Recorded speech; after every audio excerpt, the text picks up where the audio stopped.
I'm Laura Dehan, the State Director for Environment California, and I'm next going to hand it over to Ben Soniga with Energy Sage, who are partners of Environment America, to talk about how you can go solar and also save some of that solar for later with battery storage. Over to you, Ben. Awesome. Thanks so much, Laura. Hi, everyone. So happy to be here. Again, I'm Ben Soniga with Energy Sage. We're the country's leading online marketplace where folks can learn more about their solar storage and other clean energy options, as well as sign up to receive quotes and get the process started through our network of vetted installers. We're partners with Environment America. And should we do other intros for speakers, or should we save that for later?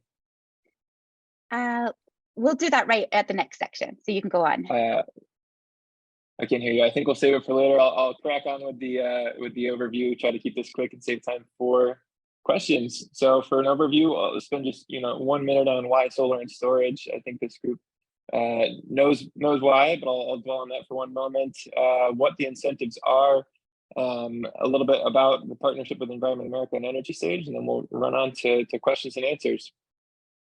So, of course, we heard a lot about how much of a massive investment this is in climate and clean energy, most notably the aggressive goal of getting to 40% emissions reductions by 2030, and that a lot of the agency is placed in the hands of us, the consumer, regular folks. And so top of mind when it comes to adding solar and storage at home is, of course, the environmental benefit. The average rooftop solar, the sort of one that we all sort of know and love, is often about the equivalent of planting, or the carbon emissions equivalent of planting 100 or more trees per year. So one really good way to help be a part of that goal of reducing emissions before 2030. Second, and a few more benefits, of course, you can drastically reduce or even cover your electricity costs entirely by putting solar on your roof. The odds of that get better when you add storage. So, piecing storage into the picture helps capture additional clean energy, provide reliable and consistent backup power, and can also build resilience to climate-related outages, as well as variable and sometimes now rising energy costs. And also can help support local clean energy jobs. Mostly here, I'll be talking about credits for what's called residential solar. This doesn't have to be rooftop, can also be ground mounted, but is usually best for homeowners. I also wanted to touch very briefly on community solar during this presentation. So I wanted to note the difference here. Community solar is a great option for renters, people who don't own their roof, people who have too many trees in their yard or too much shading on their roof to go solar. This is an option where you can subscribe to a community solar garden to receive credits on your utility bill, save money and support clean energy. It's not available in all states, but the number of states where there is community solar is growing. So what are the incentives? I heard a little bit about this already, but of course, the big one is the Residential Solar Investment Tax Credit, or the ITC. This is huge news. The credit is restored to a full 30% deduction off your federal income tax credit through 2032, and then a gradual step down, as you can see on the chart, through 2035. This sort of stability for the market is pretty brand new and an incredible investment from the federal government. And of course, another round of applause for all the advocates in the room and all the folks who have raised their voice to make this happen. We can go through questions later, but I wanted to note a couple of the sort of frequently asked questions. Unused credit can be carried on to the following year for deduction. So if you don't have enough tax equity to take advantage of the full dollar value of that 30%, you can carry over and continue to reap that full 30% off the cost of your system. Tax exempt entities, so nonprofits, schools, houses of worship. If you represent one of these, the tax credit is available in a direct pay option. And just worth saying, the White House estimates this investment will enable 7.5 million people or families to install solar on their home if we take advantage of it. So the implementation stage is kind of on us now. Energy Storage ITC. another 30%. Noted a couple of small differences between what it was in the past and what it is now here in 2023. In the past, you were able to reach 30% so long as it was paired with solar and powered by solar at least 75% of the time for 5 years. Now that 30% credit is available for standalone storage systems at or above 3 kilowatt hours in size, regardless of the energy source, and also is available for the 10-year period with a step down starting in 2032, so long as that is a grid connected battery. Very quickly, I won't read through all of the additions here for community solar, but again, for the developers of community solar, there is a 30% tax credit for projects under 1 megawatt through 2033, with a whole slew of additional adders to help them, place these in currently, impacted communities by fossil fuels, low-income communities, and a few other things there. Though this is not a direct credit available to you, the consumer, this does mean that there is going to be more investment in community solar, which means more options over the course of time, so long as states continue to enable community solar as a policy in their state. So if you're a renter, if solar doesn't make sense for your home, and actually you still want to support solar, you still want to reap the savings benefits, be on the lookout for community solar options in your neighborhood. Super quick pitch for the partnership with Environment America. I'll drop a link in the chat for this, but there are some excellent resources on Environment America's website on how to go solar. If you just search Environment America, how to go solar, you will find all of these great resources and a link to the partnership with Energy Sage, where you can go and actually sign up to get your journey started. Couple of tools that I think are very useful on the Energy Sage side of things are Solar Calculator. Just putting in your address and an estimate of your usage, you can get a quick picture of your solar suitability on your roof, what the economics might look like, and if you are not a suitable candidate for solar, if there are community solar options, we can help you get connected with that as well. We also have a team of energy advisors who can help you navigate the ins and outs of the individual quotes that you get at Energy Sage. So be sure to tag them if you do decide to pop over to that partnership and start your journey with solar.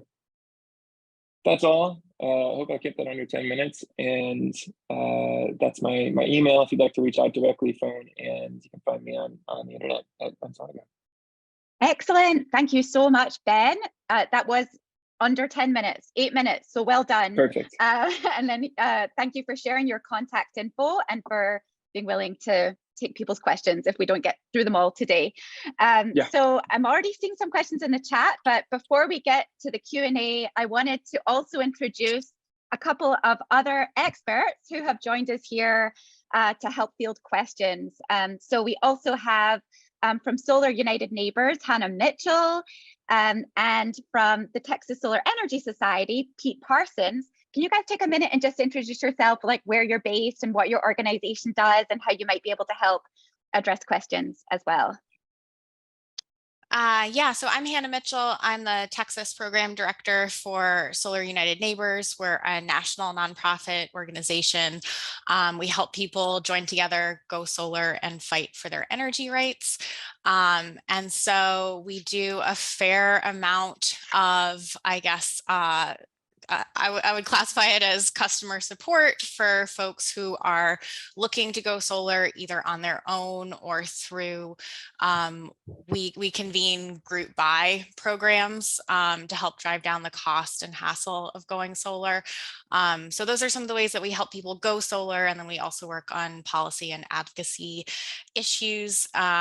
And we have staff on the ground in about a dozen states and then fully national, but more remote offerings in other states. I'm in Austin, Texas, and I'm just going to drop a link to our page on how the IRA can help you and your community go solar. Thank you, Hannah. And over to you, Pete. Oh, and I think you're on mute. Sorry about that. I do that all the time. I'm Pete Parsons, and I'm the Executive Director of the Texas Solar Energy Society. We are a statewide organization that's focused on distributed resources, and we've been around since 1976. We're a member-based organization. Our primary purpose is to educate, including workforce training, as well as just general information for individuals who are interested in going solar or current solar homeowners. We also are involved in tracking policy and providing information to folks that might want to reach out or get talking points, things like that. So thank you for having me. Great, thank you all for being here. So now we're going to get into the Q&A section. I wanted to, because this is kind of a meeting format rather than a webinar, I wanted to encourage folks to, if you're willing, turn your camera on so we can see you while we're having this discussion, because that's just a little bit more fun. And we've got quite a big group, so we might not get to everyone's questions, but we're hoping to get to as many as we can. And so let's see, I see a bunch of questions in here. One was about California and how, as many folks might have heard, California recently adopted a new policy, the net energy metering updated 3.0 policy, which unfortunately cut some of the solar incentives. And I wanted to, first of all, see if Ben wanted to just tackle that question of like, what are the implications of that and how can consumers make sure to take as much advantage of existing incentives before it's too late? Sure, happy to. So yeah, there's upcoming change to the value of an export credit under net energy metering in California that will lower the credit pretty drastically. We at Energy Sage have estimated that the economics of going solar, so this is solar only, not including storage, would be impacted and drop by about 60%. So that's not great news, but the good news is that you can still lock in the current more favorable rates for solar economics by submitting an interconnection application for a solar system before April 15. So and then that rate structure is locked in for 20 years. So if you are in California and serviced by one of the investor-owned utilities, then you should consider, and you are considering solar, you should likely do so as soon as possible. And Energy Sage is a great place to start if you want to get some quotes from some really high quality, reputable installers. And have our team help you make the right decision and make sure that you get all the paperwork in on time to capture the 20 years of the better rate structure. Great, thank you so much, Ben. That's pretty good. Right? And then I also wanted to share, I just dropped into the chat the link to the Solar Rights Alliance FAQ, which has got really terrific info and questions that I hadn't even considered. And so check that out if you're based in California and are trying to figure out how to navigate in this new world where there's a new, unfortunately worse incentive getting put into place starting in April. And actually also I just talked to Dave today and he said they're doing a webinar this evening from 6 to 7 p.m. Pacific time. And so there'll be a lot more California specific info there. All right, so I'm seeing a lot more questions in the chat and some folks have their hands raised. So let's do that first. Let's see, Gilmore's, do you want to go first with your question? Yeah, can you hear me? Okay, great. Sorry, my cat was rattling the screen. So I think my question is echoed by a bunch of people. So there's a bunch of us wondering about coordinating going solar with assessing the condition of our house's roofs so that it all lines up, and how, especially if we know it's not a new roof. I had a side question about, way back before all of these credits and everything, I remember people saying, oh, solar is really expensive. You need to, plan on being in the house at least X years for it to be worth your while. And I'm not sure how many more years I'm going to be in this house. So that's another question. But I see a lot of people asking about solar and roof stuff. So maybe that's the question to address? I can start on that, and then Thanks, Hannah. Pete or Ben can add anything. So generally speaking, we don't recommend that you put solar on a roof that's halfway or more through its lifespan. So your roof doesn't need to be brand new, but you don't want to put solar on a roof that you think you're going to have to replace in, say, the next 10 years or so. And so the reason for that is that if you need to do a roof replacement, you're going to have to pay for the removal and the reinstallation of the panels. So your roof doesn't have to be brand new, but you just thinking about the whole lifespan of your roof and trying to aim for that halfway or less through the lifespan. If you don't know a darn thing about roofs, I'm hearing, or somewhere I heard or read that some solar companies will assess that for you. In other words, how do we know? How do we get somebody who can reliably, does anyone who does solar do that as part of their service? Yeah, so they'll usually have an initial conversation with you that's remote, and then they'll do a site survey, and they can investigate your roof during the site survey. You could also, ask your neighbors for a good roofing contractor to check it out, and give you their best assessment of the roof. And how long your roof lasts is really going to depend on where you are in the country and what the materials are. So I know in Texas, a 30-year roof really usually only lasts 20 years just because of the exposure to extreme heat. So aiming for rule of thumb is just trying to aim for no more than halfway through the lifespan. And then sorry, what was the second part of your question? It may be moot now, but years ago, I remember people saying, moving out of your house, right? Well, just like how many years you need to make it worth your, not from an environmental or ethical thing, but financially. And I have a really limited window between buying out my ex and refinancing and possibly retiring and leaving this house. So I've been waiting a long time, but I'm not sure how much longer I'll be here. So it really depends. Again, it depends on what part of the country you're in, because that's going to depend on, do you have access to an SREC, so a solar renewable energy credit market, which can give you an extra value stream for the panels. What are the rates that you get for your excess generation? Do you live in a state that has a net metering law, or do you have different utility tariffs? But that being said, even if you're considering moving on from your home, Zillow did a study in 2019 that shows that homes with solar sell for 4% more on average. So, even if you're thinking you might be moving on, as long as you can transfer that loan to a new owner, it could still be, a really great investment. And so I'm going to see if Pete or Ben have anything to add to either of those points. I'm muting myself because my cat's here meowing away. Sorry.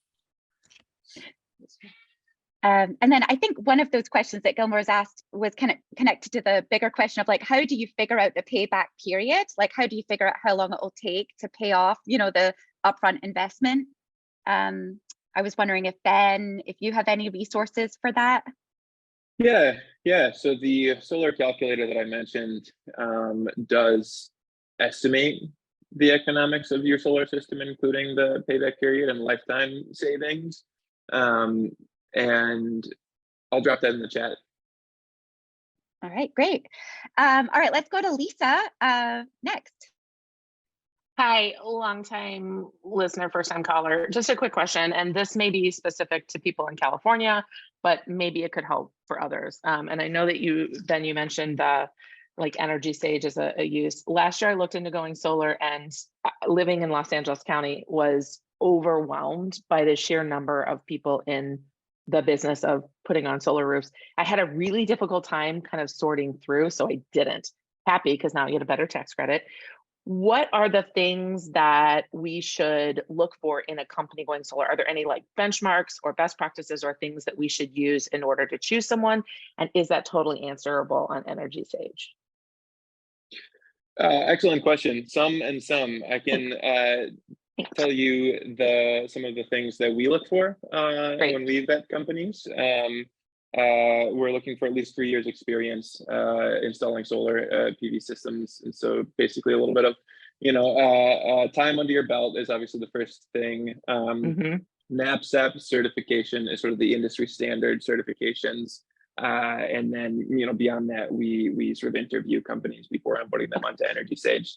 Without spending too much time on this, I would encourage you to sign up and check out Energy Sage. There's also a place where you can look at the reviews for solar companies in your area without actually signing up for quotes. So if you'd like to start with just looking at the customer reviews, that is a great way to go about it before actually signing up to receive quotes. Awesome. Thank you so much. Yeah, of course. I also would like to say that I always encourage people to get at least 3 bids. That way you have a way to determine, what's the best price. And they can also help you figure out, if it even makes sense for you to go solar based on, the way your roof is positioned and other information, basically also if your roof is in good enough shape. So, reaching out to 3 different installers in your area is always a really good idea. For those of you who live in Texas, we have a list of business members on our website that are broken out by county.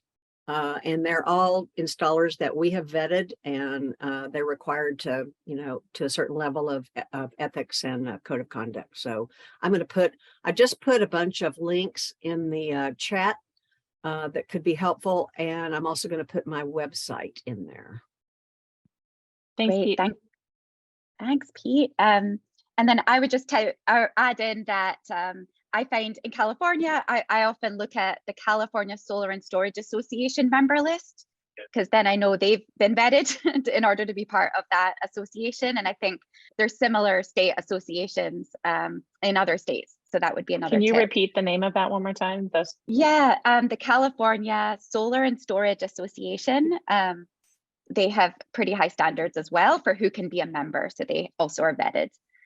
And then there was one question I've seen a couple times in the chat I just wanted to tackle, which was this question of how much of the project is covered by the 30% tax credit. Is that 30% credit just for the solar panels or for the storage, the battery storage, or does it also cover the other necessary upgrades you might need to do for your project? Could one of our panelists take that one?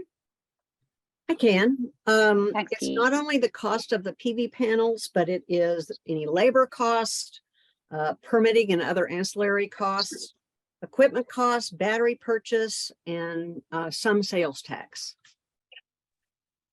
And I think I have a link to that. Yeah, the IRS website, I think you linked to that, Pete, says what qualifies. So basically it's the cost of the system, but at least my understanding as not being a tax professional is roof replacement does not count, but the whole cost of the system. So you don't have to like parse out the modules versus the inverters versus the labor costs. It's the whole system. What about if you need to do a panel upgrade, like to your main panel? Is that also considered part of the required costs? Do folks know? I believe there's a separate credit for a main panel upgrade, but Ben, do you? I don't know the answer to that question. So sorry, I was looking for the link to the solar calculator. Can you repeat the question?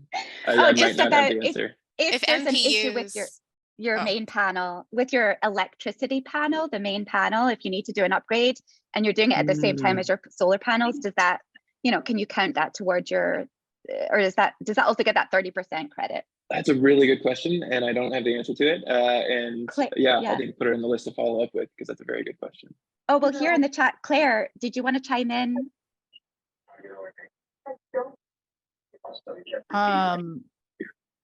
So yeah, let's see here. I'm not coming in very well. So this federal tax credit does include service upgrades. Mhm. All right. and- Yeah, it does Okay, not great. include roof replacements though. Okay, Or that was cutting my trees. understanding too, I think. So maybe, Yeah. but then That also is this my is something. understanding as well. Okay, yeah. Okay, sounds good. Jacob, you have your hand raised. Hi, thanks for being here. I guess it's kind of a two-part question. I'm based in Chicago and I am opening a restaurant. And so the first part, which is really simple part, is we talked a lot about kind of residential and community. And I just want to make sure this is also covering commercial operations, or that those tax credits are different. And then the second question on the same thing is, like, we're building a restaurant in an old building, but essentially from scratch. And I mean, I could put the solar panels up now and then do my whole build out, or I could do my build out and then put in the solar panels. Is there a recommended order of operations if you're doing major repairs on your space?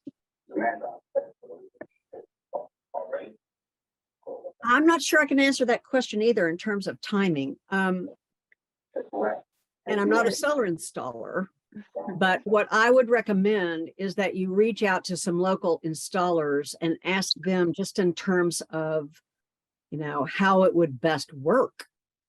If it makes sense to do it first, or makes sense, to go ahead and do your build out. And then, because there might be some things that could change as you do your build out that could affect your final product. That would be my advice. But again, I'm not an installer. I think I would get with some installers first.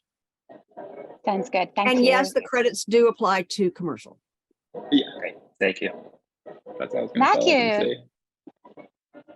Hey, Matt, are you able to go off mute? Are you ready with your question? Good to see you. Hi, Laura. I'm in the category of that first speaker who has a roof replacement issue. And I actually did pull down this. I'm an attorney, retired attorney, and I looked at the statute. And I think it's more ambiguous about whether or not a cost of a roof replacement can qualify for the investment tax credit. So don't give up on that.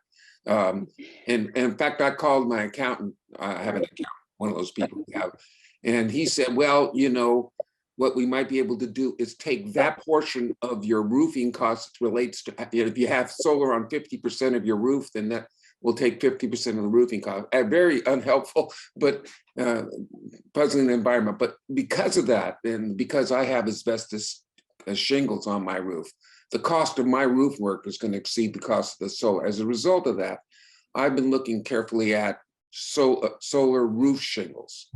But if that's a newer product, and I've been waiting for that to be out there more on the market. And then I looked at the Energy Sage site, and there's not a lot of materials. There's a lot that you have some description of the Tesla product, which is, I have a problem with that for other political reasons. Probably a lot of the people watching this call do too as well. But it's very attractive. And now there's this new GAF product out there. And this is a question to anybody who's on the panel. If anybody else is looking at that, I'd love to know if that's a viable option, what you think of that, and encourage you, Energy Sage, to put up some materials about this, because that would qualify. I don't know how they could, if that's your solar engine in your roofing shingle, the new GAF product, that would make it much more economically viable for all of us who have roofing costs coming up. I don't know if anybody has any feedback on that. I'd love to hear it. Not feedback necessarily, more just appreciate the sentiment, and point well taken to put more resources out as a consumer education institution at Energy Sage. My understanding is that, we're not quite there yet with the technology is in terms of a sort of cost-effective marketplace, but extremely great point.